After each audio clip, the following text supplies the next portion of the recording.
The Western Maryland's K-1 Pacifics, delivered by Baldwin in two groups in 1909 and 1911, were among the railroad's most admired locomotives, both for their performance and their aesthetic appeal. Numbers 151 through 160, and known affectionately by crews as the 150s, the class was built to replace older, smaller engines on the Western Maryland's premier passenger trains and on the excursion runs the railroad frequently operated.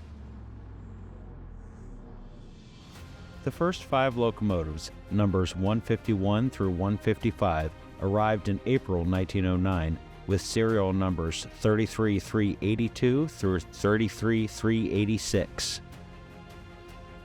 The second group, numbers 156 through 160, followed in May 1911 with serial numbers 36582 through 36586. All 10 engines rode on 68-inch drivers and used 22 by 28-inch cylinders with Walschaerts valve gear. Yet important differences existed within the class. The earlier engines operated at 185 pounds per square inch and carried 6,000-gallon tenders, while the later group worked at 200 pounds per square inch and hauled 7,000 gallons of water. Coal capacity for both stood at 12 tons, and combined, the locomotive and tender weighed 330,900 pounds. The engines produced a tractive effort of 33,880 pounds with a factor of adhesion of 3.62. In the 1920s, the Western Maryland sacrificed a portion of boiler tubes in order to install superheating across the class. 2 locomotives received entirely new boilers built under extra work orders at Baldwin's Eddystone plant. XO 5940 covered number 159's replacement in July 1922, and XO 9837 did the same for number 151 in February 1923. In their superheated form, tractive effort rose to 37,030 pounds, and the weight on the drivers increased slightly to 128,500 pounds. Yet despite these mechanical changes, the locomotives retained the graceful lines and excellent riding qualities that had first made the class so admired.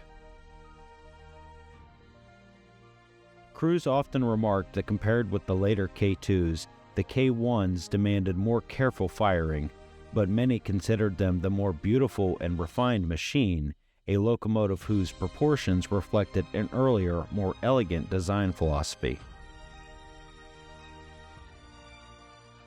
In service, the K1s proved versatile. They handled the Western Maryland's passenger trains with ease, maintained respectable speed on excursions, and during the Great Depression were frequently assigned to work local freights, where their balance and sure footing served them well. Toward the end of their Western Maryland careers, the class worked commuter trains around Baltimore and assignments around Elkins, West Virginia, handling both passenger and freight duties in the mountainous division. Even in their later years, they remained capable and dependable performers. In 1943, all 10 K1s were sold to the Seaboard Airline, where they were reclassed as P4s and renumbered 871 through 880. The P4s remained on the roster sheets until their retirement between June 1950 and August 1952. The K1s represented a transitional generation of locomotives for the Western Maryland. Powerful enough to meet demanding passenger schedules, yet elegant enough to be widely admired for both their performance and appearance. They combined utility with artistry, efficiency with poise, and power with elegance.